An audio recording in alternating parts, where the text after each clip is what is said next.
ಈ ಮರಬದ ಗೊಲ್ಲರು ಕುರಿ ಕಾಯೋದಕ್ಕಂತ ಬರ್ತಾರೆ ಈ ಭಾಗಕ್ಕೆ. ಹಾಂ ಸರ್. ಅವ್ರಿಗೆ ಗೊತ್ತಿಲ್ಲ ಇಲ್ಲಿ ಸನ್ನಿಧಾನ ಇದೆ, ಸ್ವಾಮಿಯ ಸನ್ನಿಧಾನ ಇದೆ ಅಂತಂದೇಳಿ ಚಪ್ಪಲಿಯಾಗಿ ಗುಂಡು ಹತ್ತಿ ಅಲ್ಲಿ ಊಟ ಮಾಡ್ಬೇಕಾರೆ ಏನಾಗ್ಯದ ಅವರಿಗೆ ಸ್ವಲ್ಪ ಕಣ್ಣು ಕಾಣದಂಗಾಗ್ಯದ. ಈ ಪ್ರತಿದಿನ ನಡೀತು ಸರ್. ಪ್ರತಿನಿತ್ಯ ದಾಸೋಹ ಆಕತಿ. ಒಂದ್ ಸೇರಿನಿಂದ ಪ್ರಾರಂಭ ಆಗಿರ್ತಕ್ಕಂಥ ದಾಸೋಹ 50 ಕ್ವಿಂಟಲ್ ಗಟ್ಲೆ ಬೆಸಿದಾರೆ ಮಠದಾಗ. ಒಂದ್ ಸೇರಿನಿಂದ ಪ್ರಾರಂಭ ಆಗಿರ್ತಕ್ಕಂಥ ದಾಸೋಹ 50 ಕ್ವಿಂಟಲ್ ಗಟ್ಲೆ ಬೆಸಿದಾರೆ ಮಠ. ಎಲ್ಲ ಭಕ್ತಾದಿಗಳಿಂದಲೇ. ಮಠದ್ದೇನು ಆಸ್ತಿ ಇಲ್ಲ, ಏನಿಲ್ಲ. ಈ ಜೋಳಿಗೆ ಬಿಟ್ರೆ ಆಸ್ತಿ ನಮ್ದೇನಿಲ್ಲ. ಈ ಮೊನ್ನೆ ಜಾತ್ರೆ ಮಾಡಿವೆಲ್ಲ ಅಜ್ಜವ್ರು ಬಂದಿದ್ರು, ಕೊಪ್ಪಳ ಗವಿಸಿದ್ದ ಅಜ್ಜವ್ರು ಇಲ್ಲಿ ಬಂದಿದ್ರ ಕೊಪ್ಪಳ ಗವಿಸಿದ್ದರ ಜಾತ್ರೆಗೆ ಬಂದಿದ್ರು. ಅಂದ್ರೆ ನಾ ಬಂದಾಗ ಇಲ್ಲಿ ಪಟ್ಟಿದ್ದ ಕಷ್ಟ ಬಹಳ ಕಷ್ಟ ರೀ. ಹೇಳ್ಕೊಂಡ್ರೆ ಕಣ್ಣೀರ್ ಬರ್ತವೆ. ಇಲ್ಲಿ ಬೆಳಕಿದ್ದಿಲ್ಲ, ಕುಡಿಯಕ್ ನೀರಿದ್ದಿಲ್ಲ. ದೀಪ ಹಚ್ಕೊಂಡು ಕತ್ತಲ ಕಾಡಿನ ಒಬ್ಬನ ಇದ್ದೇವೆ.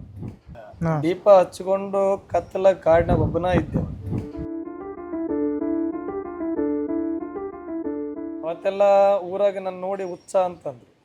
ಅವನೇನ್ ಮಾಡ್ತಾನ್ ಬಿಡು ಹೋಗಿ ಸುಮ್ನೆ ಅಲ್ಲಿ. ಆದ್ರೂ ಕೂಡ ನನ್ನಲ್ಲಿರ್ದದ್ದು ಒಂದೇ ಭಾವನೆ, ಇವತ್ತು ನಿನ್ನ ನಂಬಿ ಬಂದಿದ್ದೀನಿ, ನೀನ್ ನನ್ನನ್ನ ಕೈ ಹಿಡಿತೀಯೋ ಬಿಡ್ತೀಯೋ ಗೊತ್ತಿಲ್ಲ, ತೇಲಿಸು ಇಲ್ಲ ಮುಳುಗಿಸು, ನಿನ್ನ ಪಾದಕ್ಕೆ ಬಿದ್ದೀನಿ ಏನಾರ ಮಾಡಿ ನೀನಂತ.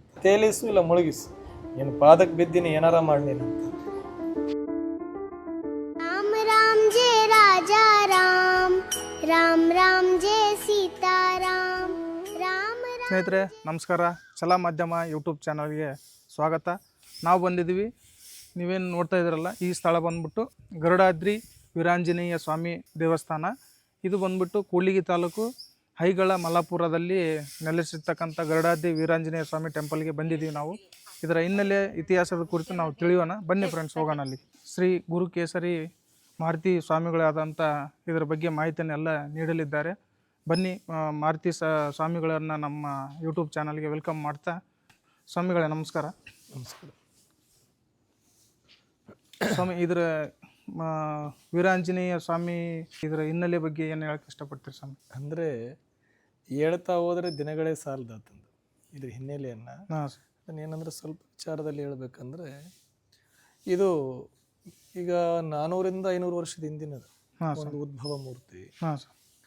ಒಂದು ಸಮಯದಲ್ಲಿ ಏನಾಗಿತ್ತಂದ್ರೆ, ಇಲ್ಲಿ ಕುರಿಗಾಯಿಗಳು ಕುರಿ ಮೇಸಕ್ಕಂತ ಈ ಭಾಗಕ್ಕೆ ಬಂದಿದ್ದಾರೆ. ಅಂದ್ರೆ ಈ ಬೀರ್ಲಗುಡ್ಡದ ಮಾರಪ್ಪ ನಾಯಕನ ಆಡಳಿತದಲ್ಲಿ, ಬೀರ್ಲಗುಡ್ಡ ಏನೈತಲ್ಲ ಪಾಳೆಗಾರ ಸಂಸ್ಥಾನ, ಅದು ಆ ಮಾರಪ್ಪ ನಾಯಕನ ಆಡಳಿತದಲ್ಲಿ ಏನಾಗ್ತದಂದ್ರೆ, ಈ ಮರಬದ ಗೊಲ್ಲರು ಕುರಿ ಕಾಯೋದಕ್ಕಂತ ಬರ್ತಾರೆ ಈ ಭಾಗಕ್ಕೆ. ಈಗ ಭಾಗಕ್ಕೆ ಬಂದಾಗ ಏನಾಗ್ತದಂದ್ರೆ, ಅವ್ರಿಗೆ ಗೊತ್ತಿಲ್ಲ ಇಲ್ಲಿ ಸನ್ನಿಧಾನ ಇದೆ, ಸ್ವಾಮಿಯ ಸನ್ನಿಧಾನ ಇದೆ ಅಂತಂದೇಳಿ. ಆ ಮಧ್ಯಾಹ್ನದ ಊಟದ ಸಮಯದಲ್ಲಿ ಏನ್ ಮಾಡಿದ್ದಾರೆ, ಆ ಗುಂಡು ಹತ್ತಿದ್ದಾರೆ, ಚಪ್ಪಲಿ ಹಾಕೊಂಡು ಹತ್ತಿದ್ದಾರೆ. ಆ ಗುಂಡನ್ನು ಚಪ್ಪಲಿ ಹಾಕೊಂಡು ಗುಂಡು ಹತ್ತಿ ಅಲ್ಲಿ ಊಟ ಮಾಡ್ಬೇಕಾರೆ ಏನಾಗ್ಯದ, ಅವರಿಗೆ ಸ್ವಲ್ಪ ಕಣ್ಣು ಕಾಣದ ರೀತಿಯಲ್ಲಿ ಅವರಿಗೆ ಒಂಥರ ದಿಗ್ಭ್ರಮೆ ಆದಾಗ ಚೀರಾಡಿದ್ದಾರೆ, ಕಣ್ಣು ಕಾಣ್ತಾ ಇಲ್ಲ ಅಂತಂದೇಳಿ. ಆ ಸಮಯದಲ್ಲಿ ಏನಾಗಿದೆ ಅಂದ್ರೆ, ಹೊಲಗಳಲ್ಲಿ ಸುತ್ತಮುತ್ತ ಇರೋ ಜನಗಳೆಲ್ಲ ಬಂದು, ಮತ್ತೆ ಆ ಕುರಿಗಾಯಿ ಜೊತೆ ಇರ್ತಕ್ಕಂಥವ್ರು ಕೂಡ ಬಂದು ಏನಾಗಿದೆ ಅಂತ ಕೇಳಿದಾಗ, ಇಲ್ಲ ನನಗೆ ಕಣ್ಣು ಕಾಣ್ತಾ ಇಲ್ಲ, ಮೇಲ್ಗಡೆ ಊಟ ಮಾಡ್ತಾ ಇದ್ದೆ, ನನಗೆ ಆ ಕ್ಷಣಕ್ಕೆ ಕಣ್ಣು ಹೋಗ್ಬಿಟ್ಟು ಅದಕ್ಕೆ ಗೊತ್ತಾಗ್ತಾ ಇಲ್ಲ ನನಗೆ ಅನ್ನೋ ಒಂದು ವಿಚಾರ ಹೇಳ್ತಾರೆ. ಜನಗಳಿಗೆಲ್ಲ ಏನೋ ಒಂಥರ ಆಶ್ಚರ್ಯ ಆಗುತ್ತೆ, ಇದಕ್ಕಿದ್ದಂಗೆ ಇದೇನಪ್ಪ ಕಣ್ಣು ಹೋಗ್ಬಿಟ್ಟವಲ್ಲ ಈತನಿಗೆ ಅಂತಂದೇಳಿ. ಆ ಸಮಯದಲ್ಲಿ ಏನು ಮಾಡ್ತಾರೆ, ಸುಮ್ಮನೆ ಕೂರ್ತಾರೆ. ಮತ್ತು ಇಲ್ಲಿ ಮಲ್ಲಾಪುರದಲ್ಲಿರ್ತಕ್ಕಂಥವ್ರು ಎಲ್ಲರೂ ಕೂಡ್ಕೊಂಡು ಏನು ಮಾಡ್ತಾರೆ, ಮಳೆ ಸ್ವಾಮಿಗಳಂತ ಇದ್ರಂತೆ ಮಲ್ಲಾಪುರದಲ್ಲಿ. ಆ ಮಳೆ ಸ್ವಾಮಿಗಳನ್ನು ಕರ್ಕೊಂಡು ಬಂದು ಇಲ್ಲಿ ನೋಡಿದಾಗ ಅವರು ದಿವ್ಯ ದೃಷ್ಟಿಯಿಂದ, ಅಂದರೆ ಉಜ್ಜಿನಿ ಸ್ವಾಮಿ ಶಾಖಾ ಮಠದವರು, ಉಜ್ಜಿನಿ ಏನು ಮರಳುಸಿದ್ದೇಶ್ವರ ಪೀಠ ಐತಲ್ಲ, ಉಜ್ಜಿನಿ ಪೀಠ ಶಾಖಾ ಮಠದವರು ಅವರು ಬಂದು ನೋಡಿದಾಗ ಅವರ ದಿವ್ಯ ದೃಷ್ಟಿಗೆ ಇಲ್ಲಿ ಆಂಜನೇಯ ಸ್ವಾಮಿಯ ಸನ್ನಿಧಾನ ಇರೋದು ಗೊತ್ತಾಗುತ್ತೆ. ಆಂಜನೇಯ ಸ್ವಾಮಿ ಸನ್ನಿಧಾನ ಇರೋದು ಗೊತ್ತಾದಾಗ ಅವ್ರಿಗೆ ಹೇಳ್ತಾರೆ, ನೋಡಪ್ಪ ಇಲ್ಲಿ ನೀನು ಚಪ್ಪಲಿ ಹಾಕೊಂಡು ಮೇಲೆ ಹತ್ತಿರೋದ್ರಿಂದ ಸ್ವಾಮಿಯ ಸನ್ನಿಧಾನ ಐತೆ, ಅದು ಯಾರಿಗೂ ಗೊತ್ತಿಲ್ಲ. ಆತನ ಸನ್ನಿಧಾನ ಇರುವಿಕೆಯನ್ನು ಆತ ಗುರುತುಪಡಿಸುವುದಕ್ಕಾಗಿ ಈ ಸಮಯದಲ್ಲಿ ನಿನಗೆ ಕಣ್ಣು ಹೋಗದಂತೆ ಇದು ಮಾಡಿದ್ದಾನೆ, ಏನೂ ಆಗೋದಿಲ್ಲ ಅಂತ ಹೇಳಿ ಇಲ್ಲಿ ಕೆಳಗಡೆ ವರ್ತೆ ನೀರು ತಗೊಂಡು ಬಂದು ಸ್ವಾಮಿಗೆ ಸ್ವಲ್ಪ ನೀರು ಹಾಕಿ ಆ ನೀರು ಪ್ರೋಕ್ಷಣೆ ಮಾಡಿದಾಗ ಆತನಿಗೆ ಕಣ್ಣು ಬರ್ತಾವ. ಆ ಸಮಯದಲ್ಲಿ ಕಣ್ಣು ಬಂದಾಗ ಮತ್ತೆ ಅಲ್ಲಿಂದ ಅವರು ಇದು ಮಾಡ್ಕೊಳ್ತಾರೆ. ಆ ಸಮಯದಲ್ಲಿ ಮಳೆ ಸ್ವಾಮಿಗಳು ಈ ಐಗಳ ಮಲ್ಲಾಪುರ ಗ್ರಾಮಕ್ಕೆ ಸೇರ್ತದೆ. ಆ ಗ್ರಾಮಕ್ಕೆ ಸೇರ್ತದ. ಇಲ್ಲಿ ಆಂಜನೇಯ ಸ್ವಾಮಿ ಸನ್ನಿಧಾನ ಇದೆ, ಇಲ್ಲಿ ಇದನ್ನು ಪೂಜೆ ಮಾಡ್ಕೊಳ್ತಾ ಹೋಗ್ಬೇಕಂತಂದೇಳಿ ನೇಕಾರ ಕುಲದವರಿಗೆ ಅದನ್ನು ಪೂಜೆ ಮಾಡೋಕೆ ಒಪ್ಪಿಸ್ತಾರೆ. ಅಲ್ಲಿಂದ ಏನಾಗ್ತದೆ ಅಂದ್ರೆ ಅವರು ಮರಬ್ದವರು ಇಲ್ಲಿ ಬಂದು ಪರು ಮಾಡ್ಕೊಂಡು ಹೋಗ್ತೀವಿ ಅಂತ ಸಂಕಲ್ಪ ಮಾಡ್ಕೊಳ್ತಾರೆ. ಸಂಕಲ್ಪ ಅಂದ್ರೆ ಮಾಡ್ಕೊಂಡು ಇಲ್ಲಿಂದ ಬೇರೆ ಗ್ರಾಮ. ಬೇರೆ ಮರಬ ಗ್ರಾಮದವರು ಅದು ಕಣ್ಣೇನು ಹೋಗಿದ್ವಲ್ಲ ಅವರು, ಹಾ ಹಾ ನಾವು ಮಾಡಿದ ತಪ್ಪಾಯ್ತಪ್ಪ, ನಮ್ಗೆ ಗೊತ್ತಿಲ್ದೇನೆ ಹತ್ತಿದೀವಿ, ಅರಿಯದೆ ತಪ್ಪಾಗಿಬಿಟ್ಟದ ಅಂತ ಹೇಳಿ ಹೌದು ಸರ್. ವರ್ಷ ಬಂದು ನಾವಿಲ್ಲಿ ಪರು ಮಾಡ್ಕೊಂಡು ಹೋಗ್ತೀವಿ, ನಮಗೆ ಕಣ್ಣು ಬರಲಿ ಅಂತಂದೇಳಿ ಸಂಸ್ಕಾರ ಮಾಡ್ಕೊಂತಾರೆ. ಸ್ವಾಮಿಗಳು ನೀರನ್ನು ಪ್ರೋಕ್ಷಣೆ ಮಾಡ್ತಾರೆ, ಮತ್ತೆ ಅವ್ರಿಗೆ ಯಥಾಸ್ಥಿತಿ ಕಣ್ಣು ಬರ್ತದ. ಆ ಸಮಯದಲ್ಲಿ ಮತ್ತೆ ಗ್ರಾಮಸ್ಥರೆಲ್ಲ ಕೂಡಿ ಈ ರೀತಿ ಆಂಜನೇಯ ಸ್ವಾಮಿ ಇರುವಿಕೆ ಗೊತ್ತಾದಾಗ ಮಳೆ ಸ್ವಾಮಿಗಳ ಮುಖಾಂತರ ನೇಕಾರ ವಂಶಸ್ಥರಿಗೆ ಅದನ್ನ ಹಸ್ತಾಂತರ ಮಾಡ್ತಾರೆ. ಏನನ್ನ ಪೂಜಾರಿಕೆಯನ್ನ ಮಾಡ್ರಿ ನೀವು ಅಂತಂದೇಳಿ ಅವರಿಗೆ ಕೊಡ್ತಾರೆ. ಅಲ್ಲಿಂದ ಇಲ್ಲಿಯವರೆಗೂ ನಮ್ಮ ತಾತ ಮುತ್ತ ಅಂತಂದ್ರೆ ಪೂಜೆ ಮಾಡ್ತಾ ಬಂದಿರೋದು. ಅಂದ್ರೆ ನಮಗೆ ಇದು ನಮ್ಮ ತಾಯಿ ತವ್ರ ಮನೆ. ಈ ಐಗಳ ಮಲ್ಲಾಪುರ ನಮ್ಮ ತಾಯಿ ತವ್ರ ಮನೆ. ನಮ್ಮ ತಾಯಿ ತವ್ರ ಮನೆಯವರು ಇದನ್ನ ಪೂಜೆ ಮಾಡ್ತಾ ಬಂದಿದ್ದಾರೆ. ಅಲ್ಲಿಂದ ಇಲ್ಲಿವರೆಗೂ ಏನಂದ್ರೆ ಕಾರ್ತಿಕ ಮಾಸದಲ್ಲಿ, ಶ್ರಾವಣ ಮಾಸದಲ್ಲಿ ಮಳೆ ಬರದೇ ಇದ್ರೆ ಬಂದು ಇಲ್ಲಿ ಪರು ಮಾಡ್ಕೊಂಡು ಈ ಭರಮಪ್ಪನ ಗುಂಡಿ ಎತ್ತಾರೆ, ಮಳೆ ಕೇಳ್ಕೊಂಡು ಹೋಗೋರು. ಭಗವಂತ ಅದೇ ರೀತಿ ನಡೆಸ್ಕೊಳ್ತಾ ಬಂದಿದ್ದಾನೆ. ನಾನು ಬಂದಾಗಲಿದ್ದ ಇಲ್ಲಿ ಏನೂ ಇದ್ದಿಲ್ಲ, ನಾವು ಊರಲ್ಲಿ ಕಾಲೇಜ್ ಹೋಗ್ತಾ ಇದ್ದೆ, ಎಲ್ಲ ಮಾಡ್ತಾ ಇದ್ವಿ. ಸ್ವಲ್ಪ ನಮಗೆ ದಾಸರ ಬಗ್ಗೆ ಬಹಳ ಒಲವು, ವೈರಾಗ್ಯದ ಕಡೆ ಒಲವು ಜಾಸ್ತಿ. ಆ ವಯಸ್ಸಲ್ಲಿ ಭಗವಂತನ ಅನುಗ್ರಹ ಏನಾಯ್ತು ಗೊತ್ತಿಲ್ಲ. ಆ ಸಮಯದಲ್ಲಿ ಈ ಕಡೆ ಬರಬೇಕು ಅನ್ನೋ ಒಂದು ಅನುಗ್ರಹ ಆಯ್ತು ಸ್ವಾಮಿದು. ಬಂದ್ವಿ. ಬಂದ ಮೇಲೆ ಇಲ್ಲಿ ಏನು ಇದ್ದಿಲ್ಲ, ಒಳಗೆಲ್ಲ ಫೋಟೋಸ್ ಇದಾವೆ, ಬೇಕಾದ್ರೆ ತೋರಿಸ್ತೀನಿ ನಿಮಗೆ. ಇದೆಲ್ಲ ಅಡವೆ, ಇದು ಸುತ್ತ ಗುಡ್ಡಗಾಡು. ಇಲ್ಲಿ ಬರೋದಕ್ಕೆ ನಡ್ಕೊಂಡು ಬರೋದು ಬಹಳ ಕಷ್ಟ ಇಲ್ಲಿ. ಅಂದ್ರೆ ಈ ಇಸಿವಿ ಯಾವ್ದು ಇಸಿವಿ ಇವಾಗ ಹೇಳ್ತಾರ ಸ್ಟೋರಿ? ಈಗ ನಾನು ಹೇಳ್ತಾ ಇರೋದು ಯಾವಾಗಂದ್ರೆ 2019ರಲ್ಲಿ 19ರಿಂದ ಇಲ್ಲಿ ನಾನು ಬಂದಿರೋದು. ಅಂದ್ರೆ ಕರೋನಾ ಟೈಮಲ್ಲಿ ನಾನು PUC ಮಾಡ್ತಾ ಇದ್ದೆ, ಸೈನ್ಸ್ ಮಾಡ್ತಾ ಇದ್ದೆ. ಕರೋನಾ ಟೈಮಲ್ಲಿ ಸೈನ್ಸ್ ಮಾಡ್ತಾ ಇದ್ದೆ, ಮತ್ತೆ ಕರೋನಾ ಬಂದು ಲಾಕ್ಡೌನ್ ಆಯ್ತಲ್ಲ, ಅಲ್ಲಿಂದ ನನ್ನ ಜೀವನನೇ ಪರಿವರ್ತನೆ ಆಯ್ತು. ಆ ಸಮಯದಲ್ಲಿ ಅಮ್ಮವ್ರ ಮನೆಯಲ್ಲಿ ಪೂಜೆ ಮಾಡೋರು ಯಾರು ಇಲ್ದಾಗೆ ನೀನೇ ಹೋಗಿ ಪೂಜೆ ಮಾಡಪ್ಪ ಅಂತ ಚಿಕ್ಕವನಿದ್ದಲ್ಲಿದ್ದ ನಮ್ಮನ್ನೇ ಕಳಿಸಿದ್ರು. ಊರಲ್ಲಿ ಆಂಜನೇಯ ಸ್ವಾಮಿ ದೇವಸ್ಥಾನ ಇದೆ, ಅಲ್ಲಿ ಮಾಡ್ತಾ ಇದ್ವಿ. ಅಲ್ಲಿಂದ ಪೂಜೆ ಮಾಡ್ತಾ ಮಾಡ್ತಾ ಮನಸ್ಸಲ್ಲಿ ಏನೋ ಒಂದು ವೈರಾಗ್ಯ ಭಾವನೆ, ಭಗವಂತನ ಕಡೆನೆ ಮನಸ್ಸು ಸೆಳೆತಾ ಆಯ್ತು. ಕರೋನಾ ಟೈಮಲ್ಲಿ ಏನಾಯ್ತು, second PUC first PUC science ಮಾಡಿದ್ವಿ, ಕರೋನಾ ಬಂತು, ನಾವು ಬಿಟ್ಬಿಟ್ಟಿವಿ. ಅಲ್ಲಿಗೆ ಬಿಟ್ಟ ನಂತರ ಭಗವಂತನ ಅನುಗ್ರಹ ಆಯಿತು. ಈ ರೀತಿ ಇದು ಆಗಬೇಕನ್ನೋದು ಒಂದು ವೈರಾಗ್ಯ ಮೂಡಿದಾಗ ಆ ಸಮಯದಲ್ಲಿ ಏನು ಮಾಡಿದ್ವಿ ಅಂದರೆ 2021ರಲ್ಲಿ ಇಲ್ಲಿಗೆ ಬರೋದು. ಇಲ್ಲಿ 2019ರಿಂದ ಇಲ್ಲಿ ಬಂದ್ಕಂತ ಇದ್ವಿ, ಪೂಜೆ ಮಾಡ್ಕೊಂತ ಅದೇ ಮಾಡ್ತಾ ಇದ್ವಿ. ಅಲ್ಲಿಂದ ಮತ್ತೆ ಬರ್ತಾ ಬರ್ತಾ ವೈರಾಗ್ಯ ಜಾಸ್ತಿ ಆದಾಗ 2020ರಲ್ಲಿ ನಮಗೆ ನಾವು ಮುದ್ರೆ ಹಾಕ್ಸ್ಕೊಂಡು ಸನ್ಯಾಸತ್ವ ಸ್ವೀಕಾರ ಮಾಡ್ತೀವಿ. ಸನ್ಯಾಸತ್ವ ಸ್ವೀಕಾರ ಮಾಡಿ 2021ರಿಂದ ಇಲ್ಲಿ ಭಗವಂತನದ್ದೇನೂ ಇದ್ದಿಲ್ಲ, ಒಂದು ಆಳುವಾಡೆ ಇತ್ತಷ್ಟೇ. ಯಾರು ಬರ್ತಿರ್ಲಿಲ್ಲ ಇಲ್ಲಿ. ಇದೆಲ್ಲ ಸುತ್ತ ಮರ ಗಿಡಗಳು, ಬರೋದಕ್ಕೆ ಭಯ ಇಲ್ಲಿಗೆಲ್ಲರಿಗೂ. ಆ ಸಮಯದಲ್ಲಿ ಮತ್ತೆ ನಾವು ಇಲ್ಲಿಗೆ ಬಂದು ಸ್ವಾಮಿ ಸೇವೆ ಮಾಡಬೇಕನ್ನೋ ಒಂದು ಮನೋಭಾವನೆ ಉಂಟಾದಾಗ ಜೋಳಿಗೆ ಹಾಕ್ಕೊಂಡು ಪ್ರತಿ ಹಳ್ಳಿ ತಿರುಗಿ ₹1 ಕೊಟ್ಟಿದ್ದನ್ನು ಕೂಡ ನಾನು ತೃಪ್ತಿಯಿಂದ ಇಸ್ಕೊಂಡು ಭಗವಂತನಿಗೆ ಈ ಒಂದು ನಮ್ಮ ಕೈಲಾದಷ್ಟು ಇದನ್ನೊಂದು ನೆರಳು ಮಾಡಿದ್ದೀವಿ. ನೆರಳು ಮಾಡಿ ಅಲ್ಲಿಂದ ಅವನ ಅನುಗ್ರಹ ಒಂದು ರೀತಿಯಿಂದ ಆಗ್ತಾ ಬಂತು. ಭಕ್ತರಿಗೆ ಕೂಡ ಒಳ್ಳೆಯದನ್ನು ಮಾಡಿದ ಆ ಭಗವಂತ, ಅವರಿಗೆಲ್ಲ ಅನುಗ್ರಹ ಮಾಡಿದ, ಅವ್ರಿಗೂ ಒಳ್ಳೆಯದಾಯಿತು. ಅಲ್ಲಿಂದ ಭಕ್ತರು ಕೂಡ ಪರಮಾತ್ಮನ ಈ ದೇವಸ್ಥಾನದ ಅಭಿವೃದ್ಧಿಗೆ ಸಹಕಾರ ಮಾಡಿದರು. ನನ್ನಲ್ಲಿ ಒಂದು ಸಂಕಲ್ಪ ಇತ್ತು, ಏನಪ್ಪ ಅಂದರೆ ಜಗತ್ತಿಗೆ ಬರ್ತೀವಿ ಮತ್ತು ಹೋಗ್ಬಿಡ್ತೀವಿ, ಯಾರೂ ಇಲ್ಲಿ ಕೊನೆವರೆಗೂ ಉಳಿಯೋದಿಲ್ಲ. ಭಗವಂತ ನಮಗೆ ಏನಾರ ಕೊಟ್ಟಾನಂದ್ರೆ ನಾವು ಅದನ್ನ ತೃಪ್ತ ಭಾವದಿಂದ ಸ್ವೀಕಾರ ಮಾಡಿ ಸಮಾಜಕ್ಕೆ ಇಲ್ಲಿ ಏನಾರ ಒಂದು ಸಂದೇಶವನ್ನು ಕೊಡಬೇಕು ಅನ್ನೋದು ನನ್ನ ಭಾವನೆ. ಬಂದಾಗ ಇಲ್ಲಿ ನಿತ್ಯ ದಾಸೋಹ ಮಾಡಬೇಕು. ಭಕ್ತರು ದೂರದಿಂದ ಭಕ್ತರು ಬರ್ತಾರೆ ಮಠಕ್ಕೆ. ಬಂದಾಗ ಅವರಿಗೆ ಇಲ್ಲಿ ನೀರಿರ್ದಿಲ್ಲ, ಯಾರೋ ಒಬ್ಬರು ಭಕ್ತರು ಬಂದರು, ಇಲ್ಲೇ ಇದು ಬಂಡೆ, ಅದು ಅಲ್ಲಿ ನೀರು ಹಾಕ್ಸಿದೀವಿ, ನೀರು ಬಿದ್ದದ, 2.5 ಇಂಚ್ ನೀರು ಬಿದ್ದದ. ಸುತ್ತ ಇಲ್ಲೆಲ್ಲಿ ಬೋರ್ ಇಲ್ಲ, ಆ ಕಡೆ ಒಂದು ಬೋರ್ ಇದೆ, ಮತ್ತೆ ಇಲ್ಲೆಲ್ಲ ಹಾಕಿದ್ರೆ ನೀರು ಬಿದ್ದಿಲ್ಲ. ಇಲ್ಲಿ ಬಂಡೆ ಮೇಲೆನೆ ಅದು ನೀರು ಬಿದ್ದಿದ್ದು. 2.5 ಇಂಚ್ ನೀರು ಬಿತ್ತು. ಅಲ್ಲಿಂದ ಭಕ್ತರಿಂದ ಊರೂರು ತಿರುಗಿ ಭಿಕ್ಷಾ ಮಾಡಿ ಬಂದಿರತಕ್ಕಂಥ ದವಸ ಧಾನ್ಯದಿಂದ ಸಣ್ಣ ಮಟ್ಟದಲ್ಲಿ ದಾಸೋಹ ಚಾಲುವಾಯಿತು ಮಠದಲ್ಲಿ. ಅಂದ್ರೆ 2021 2021ರಿಂದ. ಅಂದ್ರೆ ನೀವು ಸನ್ಯಾಸಿ ಸ್ವೀಕಾರ ಮಾಡಿದ ಇಯರ್ನಲ್ಲೇ ಸ್ಟಾರ್ಟ್ ಮಾಡಿ ಸನ್ಯಾಸತ್ವ ಸ್ವೀಕಾರ ಮಾಡಿದ್ದು 2020. ನಿಮ್ಗೆ ಆ ಟೈಮ್ನಲ್ಲಿ ಏಜ್ ಎಷ್ಟಿತ್ತು ಸುಮಾರು? ಆ ಟೈಮಲ್ಲಿ ಅಂದ್ರೆ ನಾನು PUC ಮಾಡ್ತೆ, ಫಸ್ಟ್ PUC. ಈಗ ನಂದು ಡೇಟ್ ಆಫ್ ಬರ್ತ್ ಬಂದು 2003. 2003 ನನ್ನ ಡೇಟ್ ಆಫ್ ಬರ್ತ್. ಅತಿ ಚಿಕ್ಕ ವಯಸ್ಸಿಗೆ ಅದು ಭಗವಂತನ ಇಚ್ಛೆ ಅಷ್ಟೇ, ನಾವು ಮಾಡೋದಂಗಿಲ್ಲ. ಯಾರ್ಯಾರ ಬದುಕನ್ನ ಎಲ್ಲೆಲ್ಲಿಗೆ ಸೇರಿಸ್ಬೇಕನ್ನೋದು ಅವನ ಇಚ್ಛೆ ಇರ್ತದ, ಅಲ್ಲಿ ಸೇರಿಸ್ತಾರಲ್ಲ. ಹೌದ್ರ? ಏನಂದ್ರೆ ಅವನು ಏನು ಕೊಟ್ಟನೋದನ್ನ ನಾವು ತೃಪ್ತಿಯಿಂದ ಮಾಡ್ಬೇಕಷ್ಟೆ. ಅದೇ ನನ್ನೊಂದಿದು. ಭಕ್ತರು ಬಂದರು, ಅವ್ರೇನೋ ಕಷ್ಟ ಸುಖ ಅಂತ ಬಂದರು. ನನ್ನಲ್ಲಿರೋದು ಏನಪ್ಪಾ ಅಂದ್ರೆ ಭಗವಂತ ಹೆಂಗಿದ ನಂಗೆ ಭಕ್ತರಿಗೆ ತೋರಿಸ್ಬೇಕಷ್ಟೆ. ನನಗೆ ಈ ಮೂಢತ್ವದ ಬಗ್ಗೆ ನಂಬಿಕೆ ಇಲ್ಲ. ಅದು ಇದು ಅನ್ನೋದು. ಭಗವಂತ ಅಂದ್ರೆ ಏನು, ಅವನು ಎಲ್ಲರೊಳಗಿದ್ದಾನೆ, ಅದನ್ನೆಲ್ಲರಿಗೂ ತೋರಿಸ್ಬೇಕಷ್ಟೆ ನನ್ನ ಆಸೆ. ಈಗ ಏನಂದರೆ ಸುಮ್ಮನೆ ಈಗ ದೇವ್ರು ಬರ್ತಾನಂತಂದೇಳಿ ಏನೇನೋ ಮಾಡೋದು, ದುಡ್ಡು ಕೀಳೋದು, ಜನಗಳ ಹತ್ರ ಮೋಸ ಮಾಡೋದು ಎಲ್ಲ ಮಾಡ್ತಾ ಇರ್ತಾರೆ. ನಮಗೆ ಅವೆಲ್ಲ ಇಷ್ಟ ಇಲ್ಲ.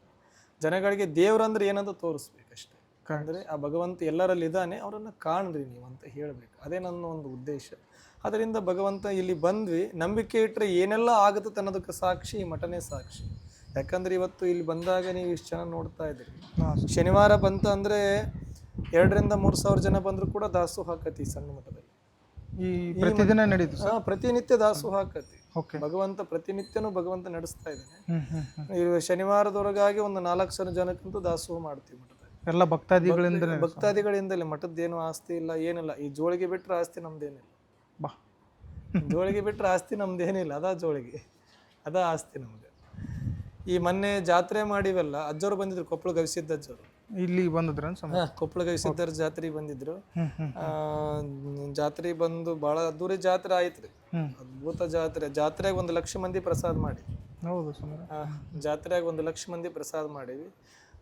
ನಮ್ಮ ಆಸೆ ಅಲ್ಲಿ ಮಾಡ್ದಂಗೆ ಇಲ್ಲಿ ಮಾಡ್ಬೇಕನ್ನ ಸಣ್ಣ ಪ್ರಮಾಣದಲ್ಲಿ ಈ ವರ್ಷ ಜಾತ್ರೆ ಒಳಗೆ ಮಿರ್ಚಿ, ರೊಟ್ಟಿ, ಕಾಳು ಪಲ್ಯ ಭಕ್ತಾದಿಗಳಿಗೆ ಅಲ್ಲಿ ಕೊಪ್ಪಳದಲ್ಲಿ ಯಾವ ವ್ಯವಸ್ಥೆ ಇತ್ತು ಅದೇ ವ್ಯವಸ್ಥೆ ಮಾಡಿದ್ವಿ. ಆಮೇಲೆ ಎತ್ತಿನ ಜಾತ್ರೆ ಕೂಡ ಮಾಡಿದ್ವಿ ಈ ವರ್ಷ ವಿಶೇಷವಾಗಿ. ಅಂದ್ರೆ ಕಲ್ಕಂಬ ಎಳೆ ಸ್ಪರ್ಧೆ ಅಲ್ಲಿ ಹಾಕಿದೀವಿ ನೋಡ್ರಿ ಕಲ್ಲು. ಆ ಕಲ್ಕಂಬ ಎಳೆದ್ ಎತ್ತಿ, ಯಾಕಂದ್ರೆ ರೈತರಿಗೆ ಒಂದು ಹುಮ್ಮಸ್ ತರಬೇಕಂತಂದೇಳಿ, ಅವ್ರಿಗೂ ಒಂದು ಇದಾಗಲ್ಲ ಅಂತಂದೇಳಿ ಅದು 5 ದಿನಗಳ ಕಾಲ ಸತತವಾಗಿ ಜಾತ್ರೆ ನಡೀತದ. ಅಂದ್ರೆ ಭಗವಂತ ನನ್ನ ಇಲ್ಲಿ ಕರ್ಕೊಂಡು ಬಂದಾಲಿದ್ದ ಅವನ ಅನುಗ್ರಹ ಏನಿದೆ ಗೊತ್ತಿಲ್ಲ. ಅದು ಏನೇನು ಮಾಡಿಸ್ಬೇಕಂತ ಇದ್ದಾನೆ ಅದನ್ನೆಲ್ಲ ಮಾಡಿಸ್ತಾ ಇದ್ದಾನೆ ಅಷ್ಟೇ, ಅವನ ಇಚ್ಛೆ ಅದು. ಒಂದು ಸೇರಿಂದ ನಡೀತಕ್ಕ ಪ್ರಾರಂಭ ಮಾಡಿದ್ವಿ ದಾಸೋಹವನ್ನ. ಒಂದು ಸೇರಿನಿಂದ ಪ್ರಾರಂಭ ಆಗಿರ್ತಕ್ಕಂಥ ದಾಸೋಹ ಇವತ್ತು ಕ್ವಿಂಟಲ್ ಗಟ್ಟಲೆ ಬಸಿದ್ದಾರೆ ಮಠದಾಗ. ಶನಿವಾರ ಬಂತಂದ್ರೆ ಕ್ವಿಂಟಲ್ ಬಸಿದೆ. ದೇವರ ಅನುಗ್ರಹ. ದೇವರಿಲ್ಲ ಅನ್ನೋರಿಗೆ ಇಲ್ಲಿ ಭಗವಂತ ಇದಾನ ಅನ್ನೋದು ಇದು ಭಗವಂತನ ಸಾಕ್ಷಾತ್ಕಾರ ರೂಪ ಇದು. ಯಾಕಂದ್ರೆ ಏನೂ ಇಲ್ದಲ್ಲಿ ಇಷ್ಟು ನಡಿಬೇಕಂದ್ರೆ ಅಷ್ಟು ಸುಲಭ ಅದು ಮಾತಲ್ಲ. ನಂಬಿಕೆ ಬಹಳ ಮುಖ್ಯ. ನಂಬಿ ಬಂದ್ರೆ ಭಗವಂತ ಏನು ಬೇಕಾದ್ರೂ ಮಾಡ್ತಾರೆ. ಹೌದ್ರಾ? ನಂಬಿಕೆ ಬಹಳ ಮುಖ್ಯ. ಇನ್ನು ಬಹಳಷ್ಟು ಇದೆ ರೀ ಹೇಳ್ಬೇಕಂದ್ರೆ. ನಾ ಬಂದಾಗ ಇಲ್ಲಿ ಪಟ್ಟಿದ್ದ ಕಷ್ಟ ಬಹಳ ಕಷ್ಟ ರೀ. ಅದನ್ನ ಹೇಳ್ಕೊಂಡ್ರೆ ಕಣ್ಣೀರು ಬರ್ತವೆ. ಯಾಕಂದ್ರೆ ಆ ಕಷ್ಟಕ್ಕೆ ಭಗವಂತ ಇವತ್ತು ಒಂದು ಪ್ರತಿಫಲ ಕೊಡ್ತಾರೆ. ಇಲ್ಲಿ ಬೆಳಕಿದ್ದಿಲ್ಲ, ಕುಡಿಯಕ್ಕೆ ನೀರಿದ್ದಿಲ್ಲ, ದೀಪ ಹಚ್ಕೊಂಡು ಕತ್ತಲ ಕಾಡಿನಾಗ ಒಬ್ಬನ ಇದ್ದೆ. ಅವತ್ತೆಲ್ಲ ಊರಾಗ ನನ್ನ ನೋಡಿ ಉತ್ಸಾಹ ಅಂತಂದ್ರು, ಅವನೇನ್ ಮಾಡ್ತಾನೆ ಬಿಡು, ಹೋಗಿ ಸುಮ್ಮನೆ ಅಲ್ಲಿ ಸುಮ್ಮನೆ ಈ ರೀತಿ ಇದು ಮಾಡ್ತಾನೆ, ಅವನೇನ್ ಮಾಡ್ತಾನೆ ಆ ಹುಡುಗ ಹೋಗಿ ಅಂತ ಭಾಳ ಅಪಹಾಸ್ಯ ಮಾಡಿದ್ರು. ಮಾಡಿ ಭಾಳ ನಿಂದನೆಗಳನ್ನು ಮಾಡಿದ್ರು, ಭಾಳಷ್ಟು ನೋವನ್ನು ಕೊಟ್ಟರು. ಇಲ್ಲಿ ಸುತ್ತಮುತ್ತನೂ ಭಾಳ ನೋವು ಕೊಟ್ಟರು ಆ ಸಮಯದೊಳಗಡೆ. ಆದರೂ ಕೂಡ ನನ್ನಲ್ಲಿರ್ದದ್ದು ಒಂದೇ ಭಾವನೆ, ಇವತ್ತು ನಿನ್ನ ನಂಬಿ ಬಂದಿದ್ದೀನಿ, ನೀನು ನನ್ನನ್ನು ಕೈ ಹಿಡಿತೀಯೋ ಬಿಡ್ತೀಯೋ ಗೊತ್ತಿಲ್ಲ, ತೇಲಿಸು ಇಲ್ಲ ಮುಳುಗಿಸು, ನೀನು ಪಾದಕ್ಕೆ ಬಿದ್ದೀನಿ, ಏನಾರ ಮಾಡಿ ನೀನಂತ. ಆ ಧೈರ್ಯ ಅಷ್ಟೇ. ಒಬ್ಬನ ಬಂದು ಇದ್ರೂ ಕೂಡ ಒಂದು ದಿನಕ್ಕೂ ಇಲ್ಲಿ ಮೊದಲೇ ಕರಡಿ ಬರೋವ್ರಿ. ಮೊದಲಿಗೆಲ್ಲ ಕರಡಿ ಬಂದು ದೀಪ ಗೀಪ ಕೆಡವಿ ಎಲ್ಲ ಇಲ್ಲೆಲ್ಲ ತಿಂದು ಹೋಗವು. ಆ ಭಗವಂತನ ಅನುಗ್ರಹದಿಂದ ನಾ ಇಲ್ಲಿಗೆ ಬಂದು ಯಾವತ್ತು ಕಾಲಿಟ್ಟೆ ಗೊತ್ತಿಲ್ಲ, ಅವತ್ತಿನಿಂದ ಇಲ್ಲಿಗೆ ಒಂದು ಜೀವರಾಶಿನೂ ಬಂದಿಲ್ಲ. ಇಲ್ಲಿ ಬರ್ತಕ್ಕಂಥ ಭಕ್ತಾದಿಗಳಿಗೆ ಒಂದು ಕೂಡ ನೀನು ಕಾಟ ಕೊಟ್ಟಿಲ್ಲ, ಒಬ್ಬರು ಕೂಡ ನೋಡಿಲ್ಲ ಇವತ್ತಿನ ಎಲ್ಲ. ಅವನ ಶಕ್ತಿ ಅದು. ಹೌದ್ರಾ? ಆ ರೀತಿಯೇ ನಡೆಸಿದ. ಅವತ್ತಿನ ಕಾಲದಲ್ಲೇ ಕರೆಂಟ್ ಇಲ್ಲ ಅಂತ ಭಾಳ ಪಶ್ಚಾತ್ತಾಪ ಪಟ್ಟಿವಿ. ನೀವು ಕತ್ತಲಲ್ಲಿ ದೀಪ ಹಚ್ಕೊಂಡು ಜೀವನ ಮಾಡಿ. ಆಮೇಲೆ ಯಾರ್ಯಾರು ನೋಡಿಕೊಂಡು ಮತ್ತೆ ಗೋಪಾಲಕೃಷ್ಣ ಅವರು MLA ಇದ್ರು. ಆ ಸಮಯದೊಳಗಡೆ ಈ ಭೀಮಣ್ಣ ಅವರು ಮತ್ತೆ ಮರಬದ ಕೊಟ್ರೇಶ್ ಅಣ್ಣ ಅವರು ಇವರನ್ನ ಕರ್ಕೊಂಡು ಹೋಗಿ ಮತ್ತೆ ಅವ್ರ ಹತ್ರ ವಿಚಾರ ಮಾಡಿದಾಗ ಮತ್ತೆ ಇಲ್ಲಿ ಕರೆಂಟಿಗೆ ವ್ಯವಸ್ಥೆ ಆಯಿತು. ಕರೆಂಟಿಗೆ ವ್ಯವಸ್ಥೆ ಮಾಡಿಕೊಂಡ್ವಿ. ಅಲ್ಲಿಂದ ಮತ್ತೆ ಮುಂದೆ ಮಠ ಹಂಗೆ ಅಭಿವೃದ್ಧಿ ಆಗ್ತಾ ಬಂತು. ಯಾಕಂದರೆ ಭಗವಂತ ಅವನು ತನ್ನ ರೂಪದಕ್ಕಿನ ಅನ್ನೋಕ್ಕಿನ ಏನಂದರೆ ಭಕ್ತರ ರೂಪದಲ್ಲಿ ನನ್ನ ಜೊತೆ ಸದಾ ಇದೆ. ಕರೆಕ್ಟ್. ಅವನು ನನ್ನ ಜೊತೆ ಅವನ ರೂಪದಲ್ಲಿ ನನ್ನ ಇಲ್ಲ ಅಂತ ಹೇಳ್ತಾ ಇಲ್ಲ, ಬಟ್ ಭಕ್ತರ ರೂಪದಲ್ಲಿ ನನ್ನ ಜೊತೆ ಸದಾ ಇದೆ. ಯಾಕಂದ್ರೆ ಭಕ್ತರು ಬಹಳ ಸಹಕಾರ ಮಾಡಿದ್ದಾರೆ. ಈ ನಮ್ಮ ಭಕ್ತರಲ್ಲಿ ನಿತ್ಯ ಸೇವಕರು ಮಠದಲ್ಲಿ ಇದ್ದಾರೆ. ಅಲ್ಲಿಂದ ಅವರು ಬಹಳ ಸಹಕಾರ ಮಾಡಿ ಹಳ್ಳಿಗೆ ನನ್ನ ಜೊತೆ ಅವರು ಕೂಡ ಬಂದು ಭಿಕ್ಷೆ ಇಟ್ಟಿದ್ದಾರೆ. ಅಂದ್ರೆ ಅಷ್ಟು ಸುಲಭ ಅಲ್ಲ ಅವ್ರು ಬರೋದಕ್ಕೆ. ಅವ್ರಿಗೆ ಜನಗಳಿಗೆ ಇಲ್ಲಿ ಏನೈತೆ ಅಂತ ಗೊತ್ತಾಗ್ಯದ, ಅದಕ್ಕಾಗಿ ಅವ್ರ ನಮ್ಮ ಜೊತೆ ಬರ್ತಾ ಇದ್ದಾರೆ. ಎಷ್ಟು ಶಕ್ತಿ ಇದೆ ಅಂತ ಹೇಳಿ ಗೊತ್ತದ. ಆಮೇಲೆ ನಿಸ್ವಾರ್ಥ ಸೇವೆ ಇದ್ರೆ ಭಗವಂತ ಎಲ್ಲರನ್ನ ಕರ್ಕೊಂಡ್ ಬರ್ತಾನ್ರಿ. ನಿಸ್ವಾರ್ಥ ಸೇವೆ ಇರಬೇಕು. ನಮ್ಮಲ್ಲಿ ಏನಾರ ಆಸೆ ಹುಟ್ಟಿತು ಅಂದ್ರೆ ಕ್ಷಣಕಾಲ ನಡೆದ ಆಮೇಲೆ ಅದು ಸರ್ವನಾಶನ ಆಗೋಗುತ್ತೆ.